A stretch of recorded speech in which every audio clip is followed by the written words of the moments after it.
नमस्कार। Rim defence academy के YouTube channel पर मैं Ranveer Chaudhary, retired assistant commandant, आप सबका स्वागत करता हूं। दोस्तों, आज अपन बात करेंगे राजस्थान वन रक्षक वनपाल परीक्षा के बारे में।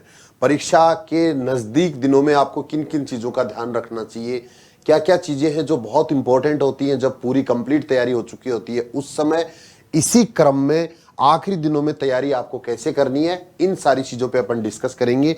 जिसमें सिलेक्शन का पूरा प्रोसेस क्या रहेगा ये आपको पता होना चाहिए।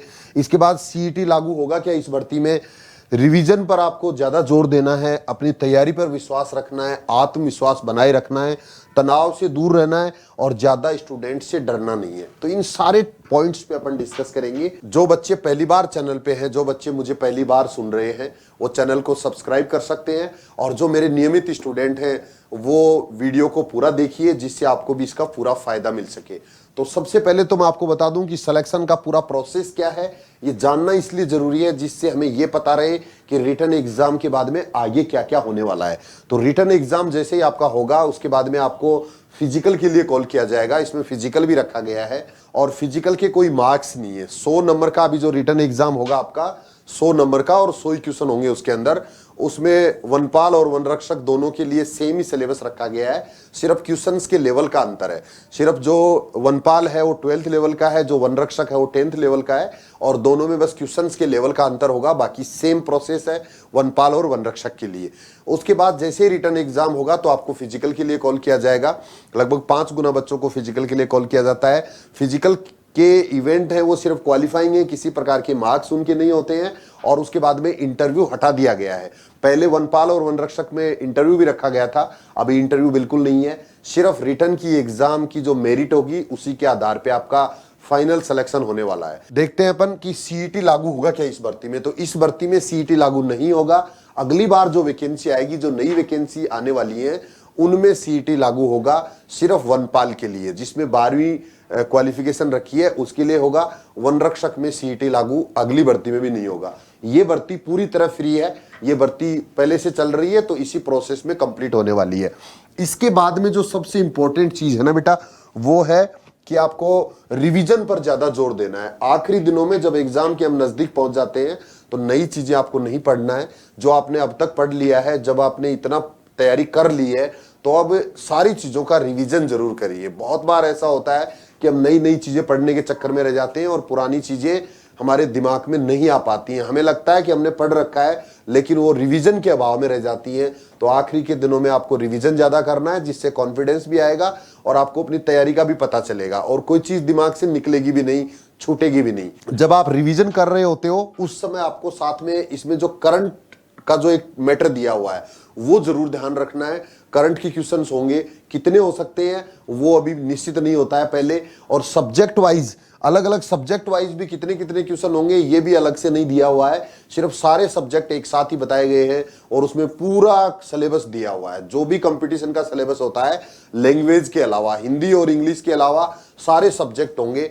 मैथ्स भी होगी, रीजनिंग भी होगी, जीके भी होगा, साइंस भी होगी, करंट अफेयर्स भी होगा। तो सारी चीजें इसमें शामिल की गई हैं। अब उसमें से क्या रेशियो रहेगा ये जब पेपर आएगा सामने तभी पता चलेगा। बट लगभग 10-10 क्वेश्चन एक एक सब्जेक्ट के हो सकते हैं। 10 सब्जेक्ट लगभग हैं सारे, तो एक सब्जेक्ट के 10 क्वेश्चन होंगे, तो उसमें करंट के भी 8-10 क्वेश्चन शामिल किए जा सकते हैं। वो बहुत इंपॉर्टेंट होते हैं और उसमें ज्यादातर वही सारी चीजें पूछी जाती हैं जो पतली पतली किताबें मार्केट में मिलती है करंट वाली, वो जरूर आप लास्ट के दिनों में देख लें। जिसमें योजनाओं से संबंधित है, प्रमुख व्यक्तित्व से संबंधित है, जो जो घटनाएं दुर्घटनाएं हुई है नजदीक के 3-4 महीने में, वो सारी चीजें आपको जरूर एक बार रिवाइज कर लेनी है, देख लेनी है। इसके बाद अपनी तैयारी पर विश्वास रखना है। तो आपकी तैयारी जो आपने कर ली है उस पर हमेशा विश्वास रखिए। बहुत से बच्चों को अपने खुद पर विश्वास नहीं होता है। आत्मविश्वास होना बेटा बहुत बड़ी बात है। आत्मविश्वास तब आता है जब हम अपने आप से टाइम देते हैं, अपने आप को बात करते हैं, अपनी तैयारी पे मनन करते हैं और दूसरों से तुलना करना छोड़ देते हैं। बहुत से बच्चे हैं जो डरते रहते हैं कि मैं थोड़ी कर सकता हूँ, मैं थोड़ी ये परीक्षा पास कर सकता हूं। ऐसा कुछ भी नहीं है। अगर आपने ईमानदारी से मेहनत की है तो आप आराम से परीक्षा पास कर सकते हैं। अर्थात अपनी तैयारी पर आपको विश्वास होना चाहिए। अच्छी तैयारी आपने अगर कर ली है तो। इसके बाद में जो बच्चे फाइनल सेलेक्ट हो जाते हैं, जो बच्चे टॉपर्स होते हैं, उनको भी विश्वास नहीं होता है कि मैं टॉप करने वाला हूं। तो टॉप करने वाला कौन होगा? कोई भी हो सकता है कि आप ही एग्जाम टॉप करने वाले हो। इतना आत्मविश्वास आपको होना चाहिए। इसके बाद तनाव से दूर रहना है, टेंशन किसी प्रकार की नहीं लेनी है। अगर तैयारी कम हुई है तो कोई बात नहीं, कम टाइम मिला है तो कम तैयारी हो पाई होगी, जितना भी आपको टाइम मिला है उसमें आपने अच्छी तैयारी की होगी, तो आपको अब उसके लिए तनाव नहीं लेना है। एग्जाम के लिए बहुत से बच्चों को टेंशन ये रहती है कि पता नहीं कहां से पेपर आ जाएगा, कहां से क्वेश्चन आ जाएंगे, टफ पेपर आएगा तो क्या होगा, कब सरल पेपर आएगा तो मेरा सिलेक्शन हो जाएगा। तो ऐसा कुछ भी नहीं है, जैसा पेपर आएगा वो सबके लिए आएगा, सबके लिए समान होगा। अगर टफ होगा तो सबके लिए टफ होगा, कट ऑफ अपने आप कम रह जाती है। अगर सरल होगा तो सबके लिए सरल होगा, खुश होने की जरूरत नहीं है, उसकी कट ऑफ है वो ऊपर चली जाती है। तो ये कंपटीशन एग्जाम है, इसमें आपको टेंशन नहीं लेना है। आपकी तैयारी अगर आपने की है तो आप आराम से परीक्षा पास करेंगे। और जो इस तरह के एग्जाम होते हैं जिनमें बाद में फिजिकल भी होता है, वो ज्यादा टफ नहीं होते हैं बेटा, मैं बता दूं, क्योंकि बहुत से बच्चे हैं तो फिजिकल के नाम से डर जाते हैं, और जो कर भी पाते हैं तो वो फिर ज्यादा नंबर वाले बच्चे हैं वो फिजिकल पास नहीं कर पाते हैं। फिजिकल भी इसमें थोड़ा सा टफ है, आगे बात करेंगे हम अगले वीडियो में कि फिजिकल में इसमें क्या क्या होगा और उसकी तैयारी हमें कैसे करनी है। रिटन एग्जाम के बाद में बहुत कम टाइम हो सकता है मिले इसमें फिजिकल के लिए, तो उस कंडीशन के लिए भी हमें तैयार रहना है। तो जो 2-3 लेवल के एग्जाम्स होते हैं वो ज्यादा टफ नहीं होते हैं। उनके अंदर पहली बात तो कुछ बच्चे आवेदन नहीं करते हैं फिजिकल देख के, फिर जो करते हैं वो तैयारी नहीं कर पाते हैं। तो आप अगर दोनों चीजों पे ध्यान दे रहे हो, फिजिकल पे भी ध्यान दे रहे हो और रिटन भी आपने अच्छी तैयारी की है, तो आपका सिलेक्शन कोई नहीं रोक सकता। ज्यादा स्टूडेंट से डरना नहीं है। लाखों की संख्या में कंपटीशन में बच्चे बैठते हैं, लेकिन वो सारी बेटा भीड़ होती है।